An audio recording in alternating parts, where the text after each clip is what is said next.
So please, allow me, please, to invite our first guest, Michelle Perron.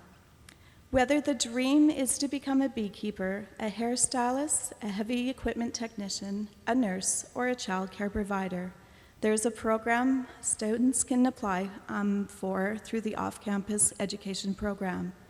In collaboration with community partners, this experience is possible. In this talk, Michelle will give an overview of the possible career paths available for the off-campus education program. Michelle is the off-campus education coordinator for our division. In her 30 years of teaching, she has the experience teaching classes from kindergarten to university level. She has a master's degree in education psychology.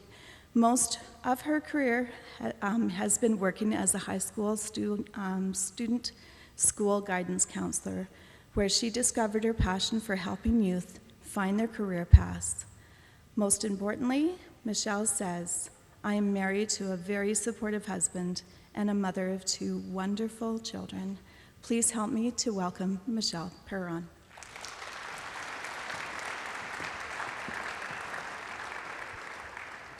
This seemed a lot easier when they asked me to do this about 3 months ago.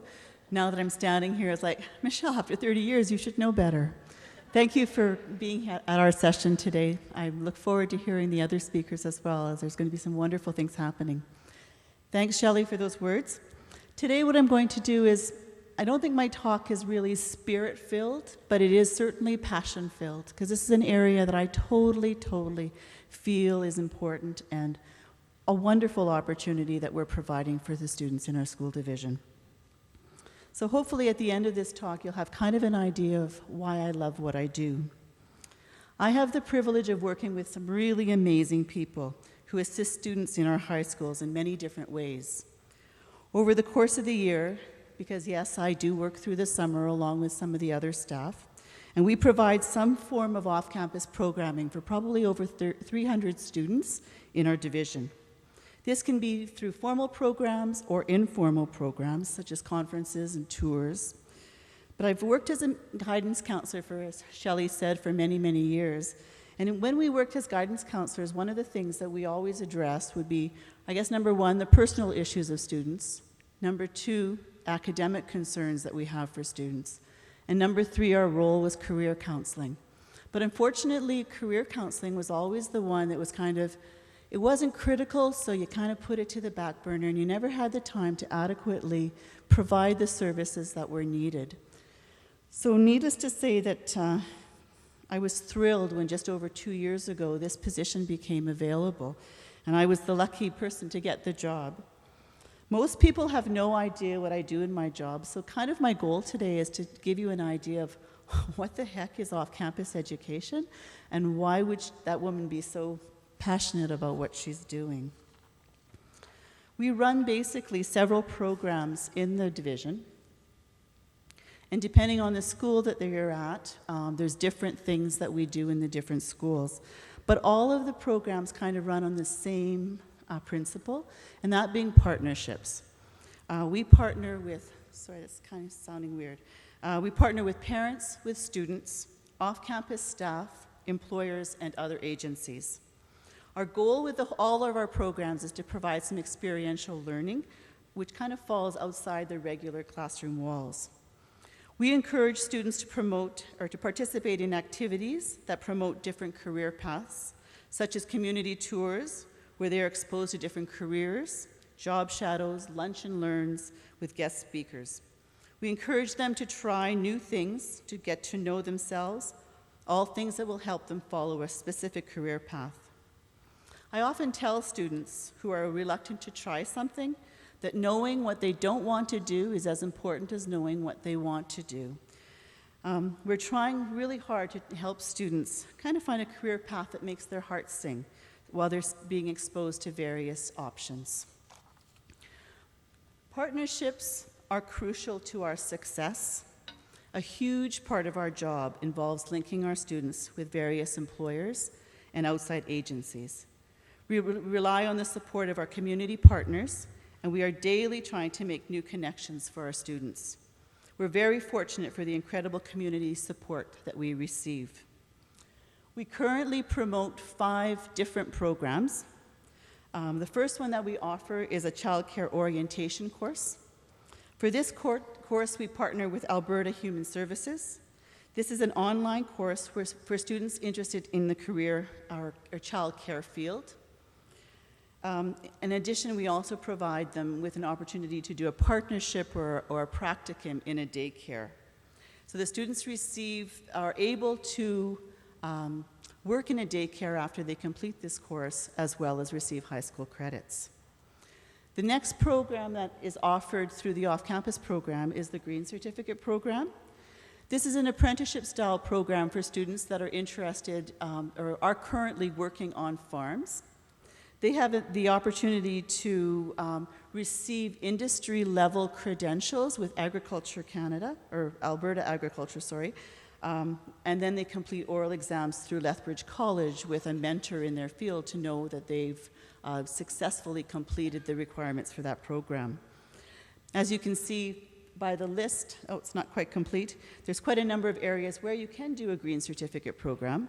So there's the cow-calf, feedlot, sheep, swine, dairy, field crop, irrigation crops, beekeeping, and equine.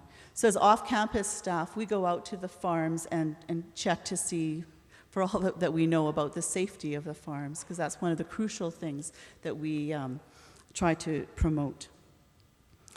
The next program involves a health service internship program for off-campus students. Now, this is a program which is only for grade 11 students, and then this one also depends on the communities that the students come from, because not all of the communities provide this program. Here, students apply for the program, and if they are successful, have opportunities to work in placements such as hospitals, labs, clinics, extended healthcare facilities. And then the next one, I'll again speak very briefly to it, is our work experience program.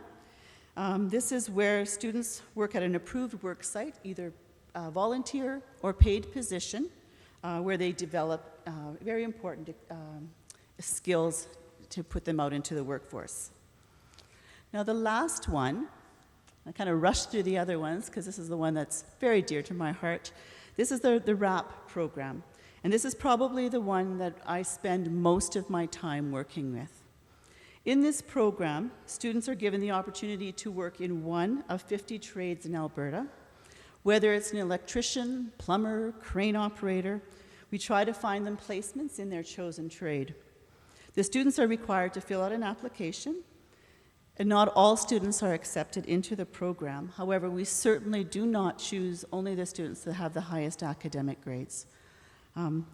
But it is required because it's a community partnership. We do not want to send students out into the community that are not mature enough to be working in an adult environment. And we also don't want to send students who are not committed to representing our school division well. So the students do have to have good school attendance. We basically have no behavioral issues that we're concerned about, that the drug use perhaps is limited to 0, on track to graduate, and are enrolled in the right courses to be successful in technical school. We encourage the students to network with families and friends to find placements.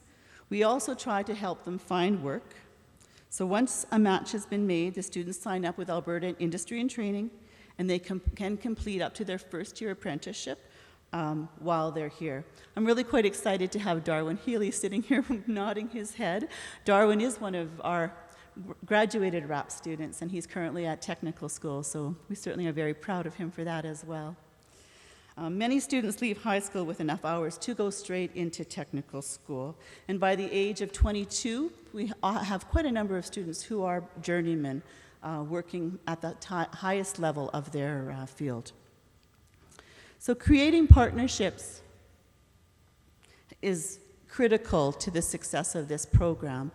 For example, we work at placing students on the Blood Reserve in the summer. We try to work through some of the challenges, such as additional funding for the employer, transportation considerations, etc. We also have created partnerships with the City of Lethbridge where they take apprenticeship placements now, which has been a huge push forward for us because they have every trade possible within the city. We take students out regularly on trade tours and conferences where students have firsthand knowledge of what happens in the field. This is a huge and important partnership that we've created with the Home Builders Association. And we also provide them with opportunities to visit Lethbridge College, where their training facility will be after high school. So why do I spend so much time promoting rap? I mean, by the kids, they know me as, here's the rap lady.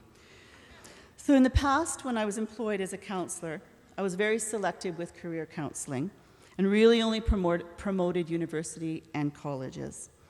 I would limit the trade area for students who are not really academically successful. Unfortunately, I don't think I'm alone in this thinking. I believe as educators and as a society, we often look down on people working in the trades. The kids who did not go to college or university went into the trades. At least that was how things were viewed when I went to school, which was, I guess, quite a long time ago. In my own family, I have a brother or two, one who's kind of sleeping right now, who would have been very successful in this area. However, my parents would have viewed this route as a failure. Today, fortunately, society is changing. The reality is that college and university programs do not have the same employability guarantees that they used to have. We see a lot of students with degrees going into trades and technology areas after they have completed these programs. Currently, 1 in 3 university graduates in Canada are unemployed or underemployed. Trades have many opportunities for work and great pay. Although there has been a recent slowdown, economists are still predicting a skilled labor shortage. By 2021, Alberta will be short 96,000, and Canada will be short 1 million skilled laborers. This is attributed mostly to the retiring of baby boomers, but also to the growth in our economy and infrastructure. There's lots of myths about the trades. There you go, that need to be dispelled. For example, the trades are not for students with good grades. The reality, the trades require students with good math, science, reading, and writing skills. They need this for the job as well as to be successful in technical school. Every year I have students who are very academic who want to do the RAP program. So the mind shift about the trades among students is changing. I have a student who did RAP every summer as an electrician and now is an electrical engineer, and he claims the hands-on experience helped him so much to succeed in this program. I also have had wonderful success with students who were smart but not interested in school. And I guess this is where the passion really comes in. When you see the students finishing up their high school diploma, I kind of don't always tell them the truth and tell them that their RAP hours won't count if they don't get their high school diploma, because as educators, that is our number one thing, is to get them through high school. But if you can get them through high school with a path, it's a double win. So in some cases, it actually has motivated students to stay in school because they want to be able to continue on, and they have a reason for doing what they do. They also require a great, They also require a great deal of technological skills. Another myth is that the trades are dead-end jobs. In reality, there are opportunities to advance in supervisory roles, management, and starting your own business. Many of the well-established businesses in Lethbridge were started by owners working in the trades today. I was going to say the richest people, but my very smart assistant said, no, you can't say that. So the very well-established people have started in the trades. Not to mention, money is good. The myth that university is the only path to a good career is certainly not true. Just taking a look at this slide, we see that a graduate of the university, their average starting salary is $43,000 if you're a male. And I hope all the women in the room stand up and don't like this one. For females, it's $37,000. After 4 years of being in the trades, your technical training is equivalent in time to a university degree. If you are an electrician, you'd be making around $85,000, crane operator $86,000, and plumber around $73,000. The owner of Simpson Plumbing took a look at my stats one day and he goes, "But we pay our plumbers a lot more than that." So take it for what it's worth. Another myth is that the trades are not for girls. The girls don't have the physical strength to be in the trades. Well, the reality is, it is for the girls and the boys. However, in my job, it's very challenging to convince the girls to go into a non-traditional trade other than baking, cooking, hairdressing. However, they're starting to see this as an option as well. Now, convincing their parents to go into a non-traditional trade is a lot harder than convincing the girls. 10% of tradespersons are girls, and they may not have the physical strength as the males. However, they do have the dexterity, stamina, good eye-hand coordination, and the balance that's required to be successful. In fact, a lot of employers like hiring girls because they're a lot more careful and cautious than the boys are. They're not jumping on the equipment before they've been trained. So this is a grade, if you were from St. Francis, you may remember Austin Standing Alone. Austin is a grade 12 student at Catholic Central High School. He's been involved with the RAP program for a couple of years. And just walking down the hall the other day, I said, "Austin, come in here, say something about RAP." So I just want you to hear for a second what Austin has to say about his involvement with the RAP program.